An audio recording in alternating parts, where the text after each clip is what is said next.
और बाबा ने मेरे तरफ देखा, बाबा जानते होंगे सारा, और बाबा ने मेरे तरफ देखा और एक वाक्य बोला, हम तो पदार्थ का रस ले रहे हैं, तुम परमात्मा का रस पी रहे हो। और बंधुओं, वो सेकंड और उसके बाद गौतम प्रतिपदा के दिन 12 बजने तक प्यास तक नहीं लगी, प्यास तक नहीं लगी, भूखा तो सवाल ही नहीं, कोई चूहे का पता ही नहीं।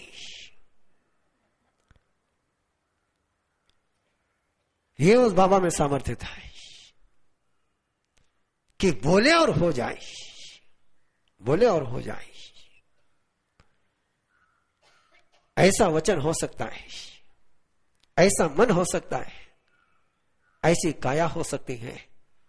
और इसी को कहते हैं मन गुप्ती, वचन गुप्ती और काया गुप्ती। कि मन से किसी का अशुभ चिंतन न हो,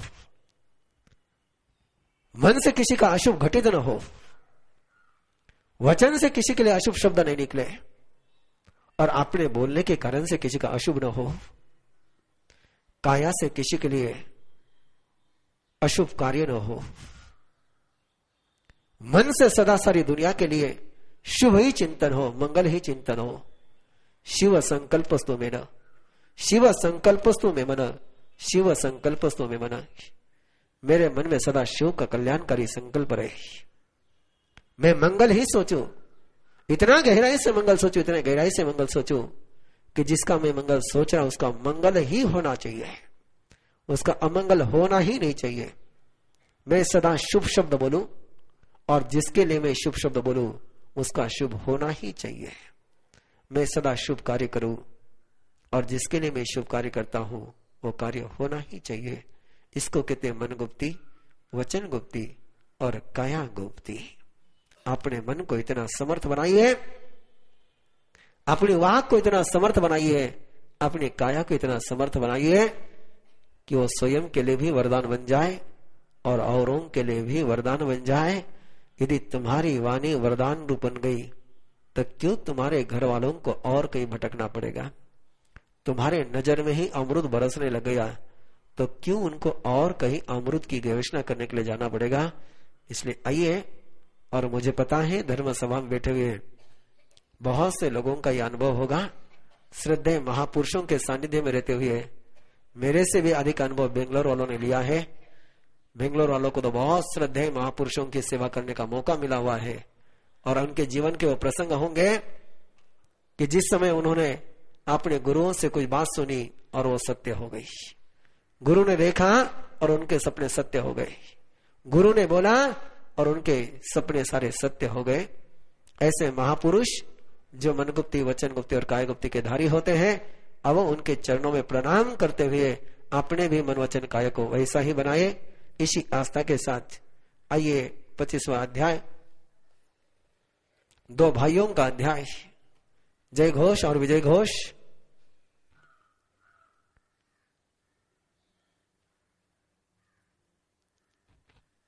एक भाई नदी पर स्नान करने के लिए गया, और जहां स्नान करने के लिए गया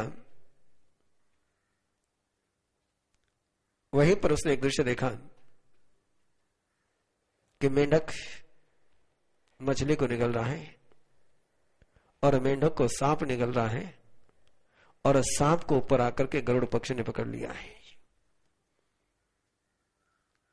सारे एक दूसरे के मौत के मुंह में हैं, लेकिन फिर भी दूसरे को मौत से नहीं छोड़ रहे हैं। और इस दृश्य को देखा और उसको लगा क्या ये जीवन है, और वो दीक्षित हो गया। जय घोष संयम के मार्ग पर चला, और संयम के मार्ग पर चलते चलते उसके मन में अपने भाई के प्रति एक श्रद्धा का जन्म हो गया, एक भक्ति भाव का जन्म हो गया कि मैं संयम के मार्ग पर चल रहा हूं और मेरा सहोदर असंयम के मार्ग पर चल रहा है। वो आज भी उसी पथ भ्रष्टता के रास्ते पर अपने कदम बढ़ रहा है, मैं उसको भी जाकर के जगाऊं। जय घोष मुनि अपने बंधु विजय घोष के आंगन में पहुंचे विजय घोष यज्ञ कर रहा है, यज्ञ के लिए सारी सामग्री तैयार है और जय घोष वहां पहुंच करके आहार की गवेषणा करता है और वही होता है, ब्राह्मण श्रमण को आहार नहीं देते, धनवान धर्मी लोगों का सम्मान नहीं कर पाते। वही हुआ, विजय घोष ने कहा कि अन्न तुझे नहीं दूंगा, यह अन्न उन्हीं के लिए है जो वेद को जानते हैं, जो यज्ञ करते हैं। और तब जय घोष ने संवाद शुरू किया कि किसको कहते यज्ञ, कौन है ब्राह्मण, सच में ब्राह्मण कौन हो सकता है। और जब जय घोष ने गीत गाने शुरू करे तो विजय घोष को लगा कि मैं जिसको गीत समझ रहा था, आज तक मैंने जिन गीतों को गीत समझा वे तो सारे क्रंदन थे, आनंद का गीत पहली बार सुन रहा हूं। अज्ञान के गीत बहुत सुने थे, ज्ञान का गीत पहली बार सुन रहा हूं। शब्दों की रचनाएं बहुत सुनी थी, मंत्रों की रचना पहली बार सुन रहा हूं। और तब विजय घोष कहता है कि तुम ही सच्चे ज्ञानी हो, तुम ही सच्चे यज्ञ करने वाले हो, मैं तुम्हारी शरण में हूं। और तब जय घोष विजय घोष को लेकर के संयम के मार्ग पर कदम बढ़ाता है। आइए इस संकल्प के साथ, इस भावना के साथ कि आप भी अपने बिछड़े हुए भाई को ऐसे प्रभु के राह पर ले आए, इस आस्था के साथ पेज नंबर 58। महान कुल शंभुवो आसि विपो महायसो जयाई जय घोषेति नमो इंद्रिय गमने गाई मग्गगामी महामुनि गमनुगमम्रियन् पत्तो वनरसिंपुरी वनरसिये बहि उज्जनमि मनोरमे पासोए सेंजसन तत्व समुवगये हतेने वकालेनम पुरीये तत्तमाने विजय घोषेति नामेनम अहसे तथ नगरे मसखमन परन विजय घोष सजनमी बकसठावट समुवटियम तयिन संतम जाय गोपड़ी से ये नहुदामिते जय वे विपा जन ठाए जे दिया जोई संग वे वो जय जे धमन परगा जे समत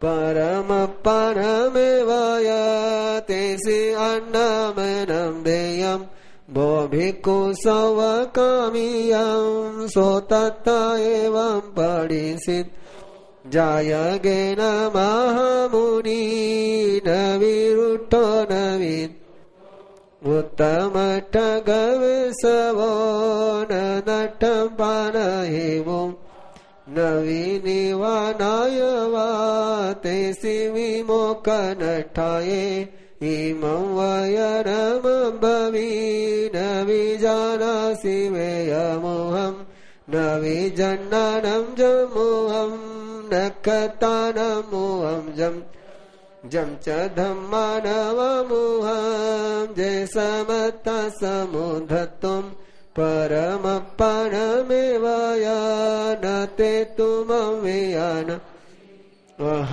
जानसि तो भन तसकेवपमोक्षं च सपरिसो पञ्जलि होम पुच्छायितं महामुनि वेयानं च मुवम् बोहि झन्नानं जमुवं नकतानमुवं बोहि धम्मानवमुवं जय समर्थ समुद्र एयं मे संशयं सर्वं सव अग्निहोतमुहवेया जन्नटिवेय समूहं नकताणमोहं धम्मानं कसवमुहं जहाँ चंदम गहाइया चिट्ठन्ति पंजलि उड़ा वंदमानानमंसन् उत्तमं मनहरिणो जरगजण्डवयि विजामहन संपया मूढ सज्जाय तव भास छन्नाइव गिरो जोलोए बम्बनवुत् अग्गिवो महिवो जहा सया कुशल संदिठम् जो न सज्जयि आगन्तुं पवयन्तो न सोयि रमयि अजवयनमि तं वयमुममानं जायरूपं जाम् रगदोषभयायं तं वयमुममानं तवसीयं किसन्दन् अवचीयमंससुनीयं सुवयं पत्तनिवानं तं वयमुममानं दशपानेमियान् संगयेन च तवरे जो न हिंसा इति भियेन तं वयमुममानं को हवाजयिव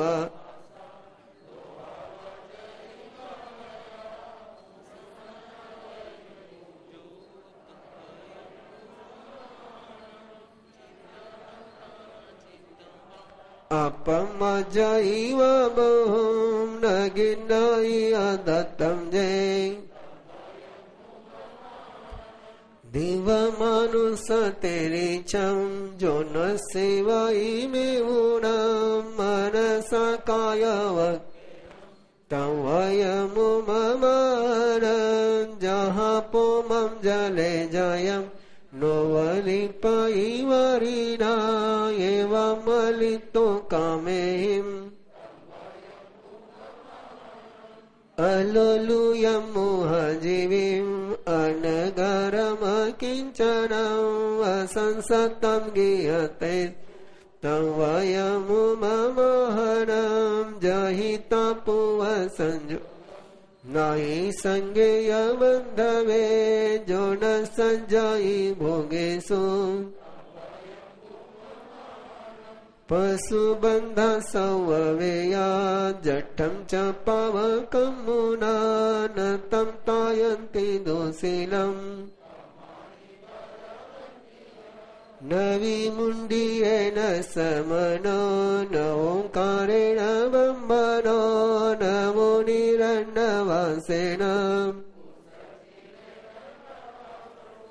समयाय समनो होई ब्रह्मचर्येण बम्बनो नानेन मुनि होई तवेन होई कमुन बम्मन होई कमुन होई खति हो वही सो कमुन होई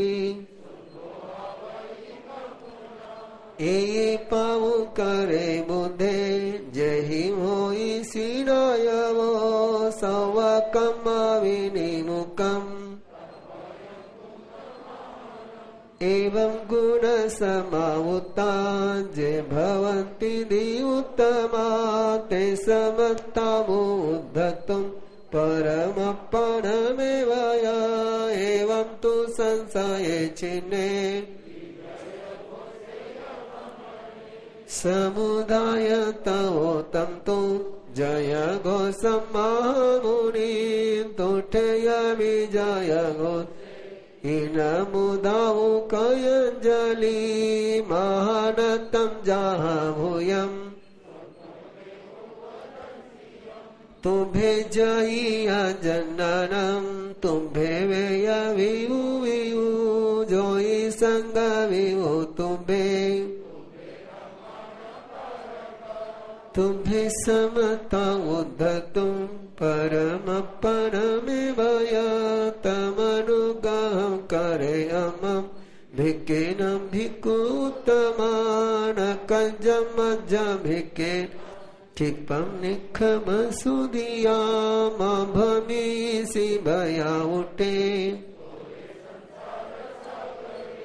हुवले ओई भोगेसु अभोगिनो अलिपाई भोगी भमाई संसारे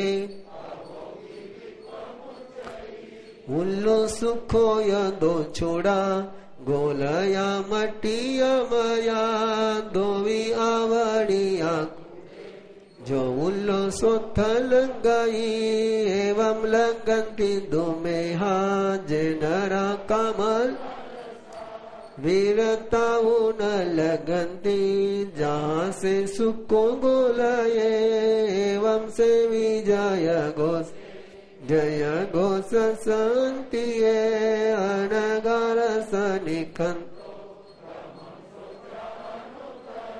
कविता पूवकमाई संजमेन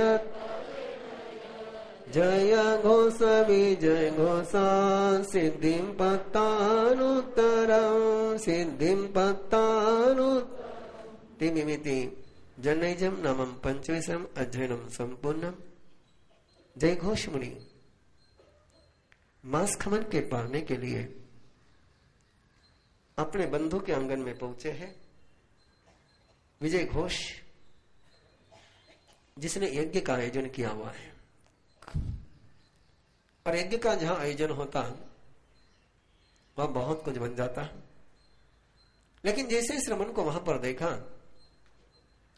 यज्ञ करने वालों ने उनको वहां से चले जाने के लिए कहा।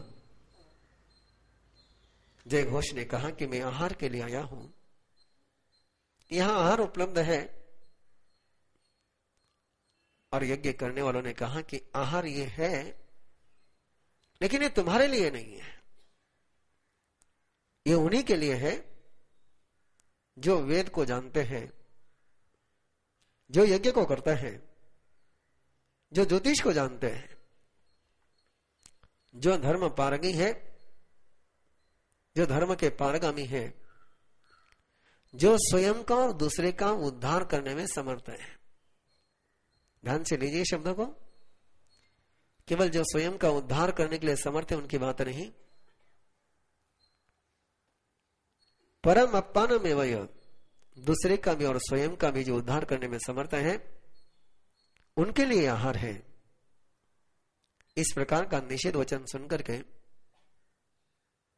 जय घोष न नाराज हुई है, न किसी प्रकार के रिएक्शन करी, न गिड़गिड़ाए, न मनोहार करी, न पानी के लिए, न आहार के लिए, न स्वयं के निर्वाह को करने के लिए, केवल एकमात्र विजय घोष को मिथ्या भ्रमों से, मिथ्या मार्ग से, मिथ्या धारणाओं से मुक्त करने के लिए जय घोष ने बोलना शुरू किया, पूछना शुरू किया, तू नहीं जानता वेद का मुख, वेदवन ज्ञान, मुख प्रवेश द्वार।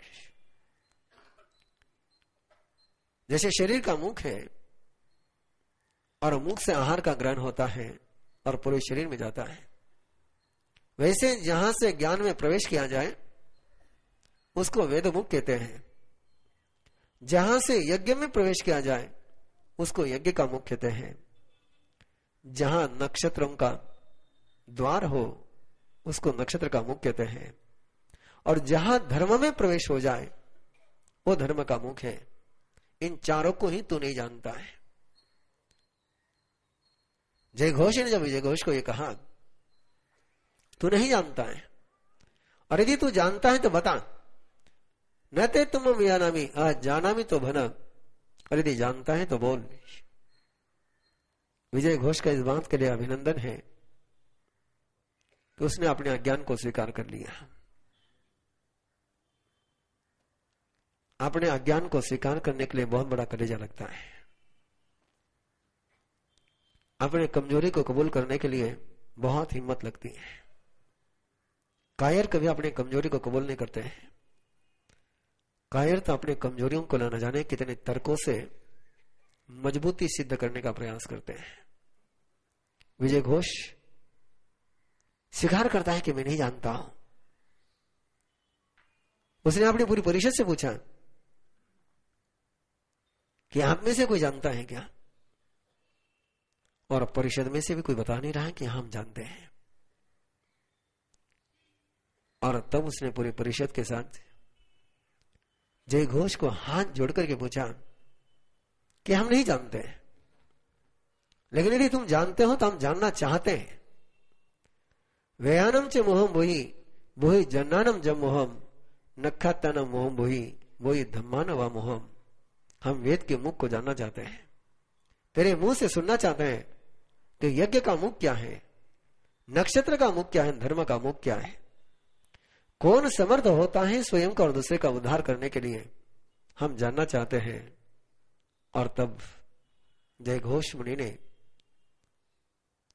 ज्ञान की गंगा बहानी शुरू करी। कौन होता है ब्राह्मण? किसको कहना चाहिए ब्राह्मण? जो न सज्जय आगंतुम पवयंतो न सोयई। कुछ उपलब्धि हो गई तो जो खुशियों में झूमता नहीं, और कोई चला गया तो जो रोता नहीं, जो शोक करता नहीं। अनुकूलता में जो स्वयं को गौरव के शिखर पर नहीं पहुंचाता, और प्रतिकूलता में जो खाई में नहीं गिरता, जो निरंतर आर्य वचनों में ही रमन करता है, वही ब्राह्मण है। जैसी आग, आग में कोई कलंक नहीं रहता, आग में कोई मल नहीं रहता, आग में कोई दोष नहीं रहता, वैसे ही जिसके जीवन में कोई पाप नहीं रहता,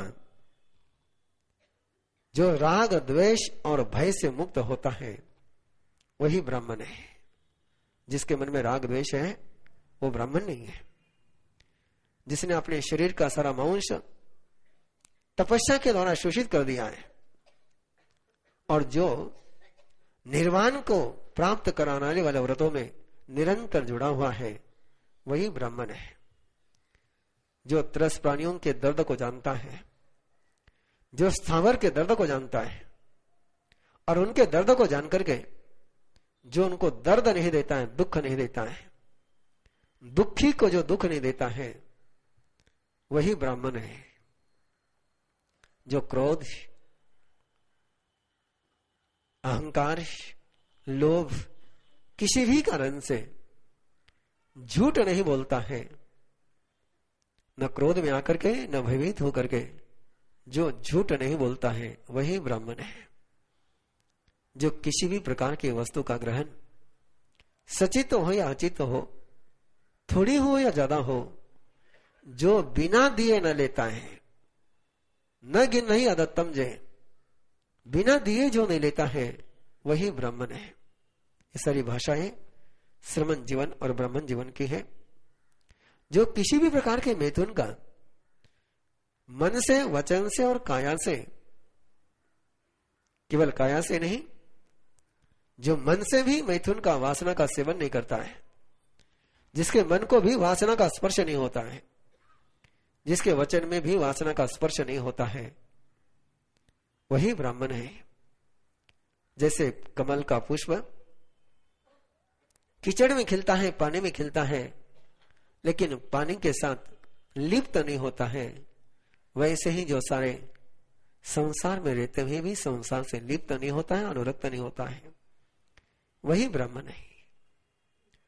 जिसके मोह जीवन से लालच चला गया है, जो मोहाजीवी है, मुग्धाजीवी है। और मुग्धाजीवी का एक प्रसंग टीकाकार ने दिया है कि दोनों ही बड़े दुर्लभ होते हैं, मुधादायी और मुधाजीवी। मुधा दान देने वाला भी दुर्लभ होता है, और मुग्धाजीवी भी दुर्लभ होता है। थोड़ी जटिलतम परिभाषा है दोनों की। जो देने वाले के लिए किसी प्रकार की प्रशंसा नहीं करता, और वो मुधाजीवी है। जिसके मन में कोई कामना नहीं, कोई वासना नहीं है, जो एकमात्र केवल मोक्ष की साधना के लिए ही जीवन जीता है, आहार भी किसी से लेता है तो केवल आवश्यकता पूर्ति के लिए लेता है, अन्य किसी भी प्रकार का उसमें अभिव्यय न करते हुए जो आहार को ग्रहण करता है, और देने वाला भी केवल देता है, देने के बदले में जो कुछ भी लेना नहीं चाहता है। मुधा दाई किसको कहते हैं? जो देना ही जानता है, देने के बदले में कुछ भी नहीं लेना जानता है। और इस प्रसंग को कहने के लिए टीकाकार ने एक बहुत सुंदर कथा दी। एक सन्यासी एक सेठ के आंगन में पहुंचा और उसने कहा कि मैं यहां चतुर्मास करना चाहता हूं, तुम्हारी सेवा लेना चाहता हूं।